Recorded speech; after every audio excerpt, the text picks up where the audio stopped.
Hey everybody, today I am going to be reviewing MaXXXine. This was directed by Ty West. This is part 3 of the horror trilogy, and each one takes place in a different respective decade.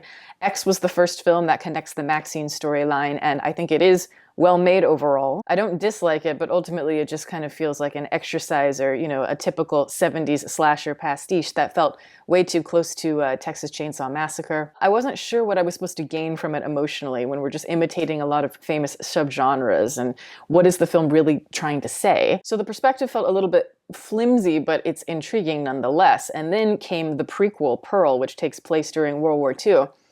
And I love that film. It was a surprise to me, and I think it is the true gem of this entire horror series. It was one of my favorite films of that respective year. I think it might be one of the better horror films of this respective decade. Is it a pastiche? Yeah, absolutely. But, it was combining like this Wizard of Oz Technicolor type of look, mixing it with horror in a way that we don't see very often. We see a lot of, 1970s pastiches and 1980s, but very rarely that kind of Technicolor look. And I think all of the self-awareness kind of subsided at a certain point, and it became unexpectedly emotional. The story kind of comes through a lot more than anything else, and the unexpected climax of Pearl is a stunner for me. And now we have the finale, which is connecting, the X storyline, and it is essentially MaXXXine does Hollywood. She is a porn star, of course, and she's trying to forget the massacre that happened in Texas that she was a part of in the first film, so that she can become the big, Hollywood movie star. And the ideas here seem to be, yes, of course, 1980s inspired, but it's very like pulpy Italian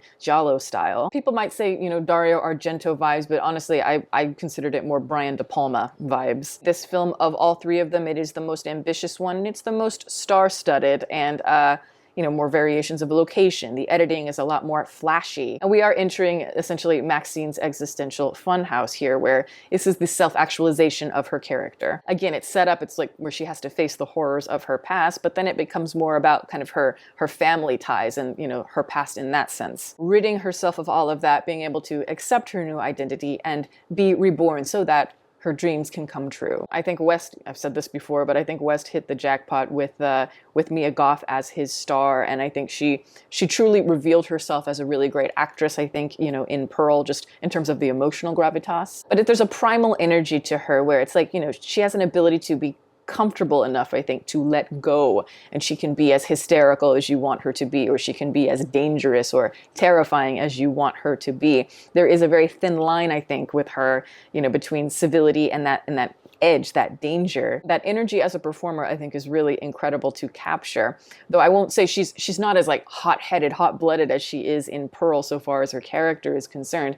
Here, as MaXXXine, she's more kind of cool. She has kind of a calm quality to her. Honestly, it made me think of, like the ending of Showgirls, where Nomi eventually, leaves Las Vegas, and we assume that she's headed for Hollywood. At least that's kind of what is being insinuated. This is the vibe I get. It's like, this is Nomi when she finally arrives at Hollywood. Yes, I think Mia Goth is doing a great job with the character, but I don't think that the fact that her character is written in a way that is very distant from us all the way and very cold from us, I don't know if that necessarily serves the film emotionally all the way through. But I do like that the movie, like I said, it is really ambitious so far as the aesthetic, but there's all these colors and these things. There's a lot of conscious vintage aesthetic around her, and yet she is able to kind of keep it focused and calm with her presence. So she's providing kind of a nice balance. It was the ensemble in this movie that I got a real kick out of. The side characters in this are really fun, and almost all of them I thought, you could give this person their own movie,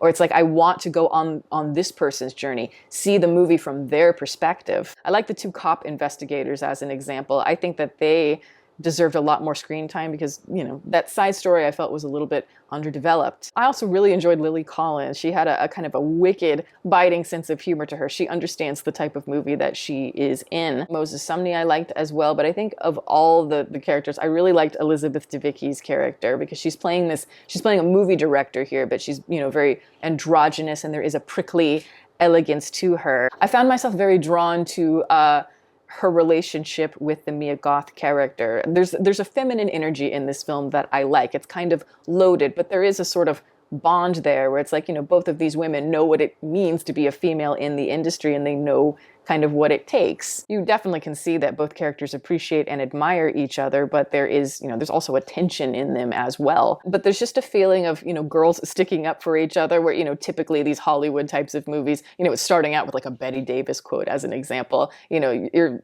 usually see a lot of cattiness. But I found myself wanting more engagement from these characters, or I should say most of these characters, maybe less so with the Kevin Bacon character. I liked his character. I thought he was, you know, great for, you know, the purpose that he served, but I kind of felt like, you know, he's in the middle section and I feel like all of that was stretched a little bit too thin. There's just an emptiness in the middle of the movie, and then it feels like we're like pigeonholing all of this emotion and all of the stakes into the third act. And then everything just feels too abrupt. And that is my major complaint with Ty West, and that's every film that I have seen of his, and I will say that, you know, for all three of the films in this particular trilogy. There's just thin stretches in the midsection that I feel like are a little bit too skeletal to be able to prop up that tension properly. I've said this before, but I am very tired of the self-aware gimmick, the pastiche sort of thing that we're getting from all kinds of A24 films in particular these days. But yet there was something about this movie, there was a shamelessness that I don't know, I just kind of got on board with. And, you know, there are climaxes in this movie, or climactic sections, I should say,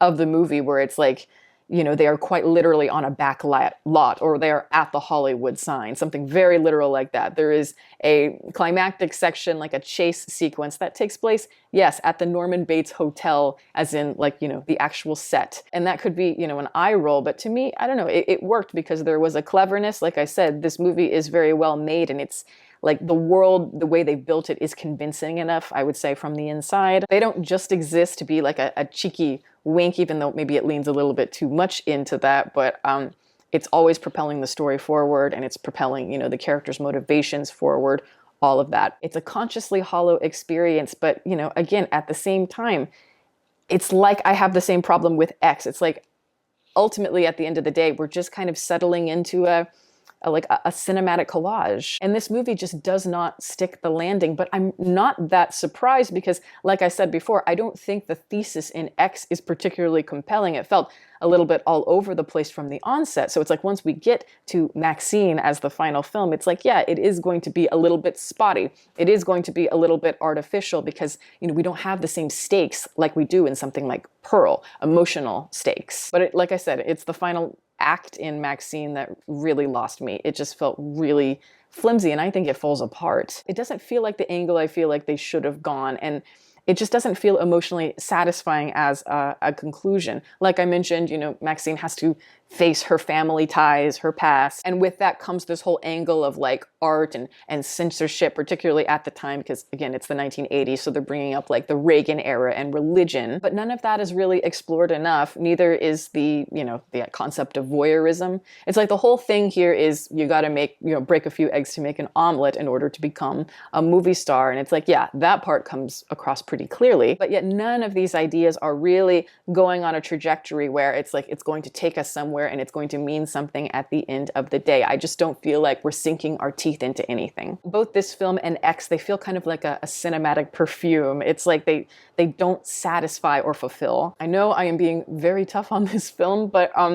I did enjoy it, absolutely. I certainly did not enjoy it nearly as much as Pearl, and I think maybe my expectations were set a little bit high because of that. I think just from an entertainment perspective, I'd probably rank it Pearl, obviously, first, and I might rank this one second, just so far as, you know, I enjoyed it more than I did X. I do enjoy the packaging of this one more, I think, to a degree. And yeah, I just think this is the kind of movie that it's perfect when it's hot outside to just kind of go into a theater and disappear for an hour and a half. Pulp, summary, entertainment. Yeah, that's what this is. So yeah, that is my review. Thank you guys so much for watching. I'm going to plug my website. As always, it is deepfocuslens.com. I'm an artist. I do commission portraits and I sell prints of my work. If that is something that you're interested in, you can always go to the website below. And if you have a question about a commission or a print, you can always email me. My email is in the description box below as well. Also, I'd like to give a shout out to my patrons who are great. Guys, thank you so much for your support. Welcome to all the new members. If you are interested in supporting, the link for that is below, as well as the rest of my social media information. You can watch more videos here, and you can subscribe if you'd like. Catch you next time.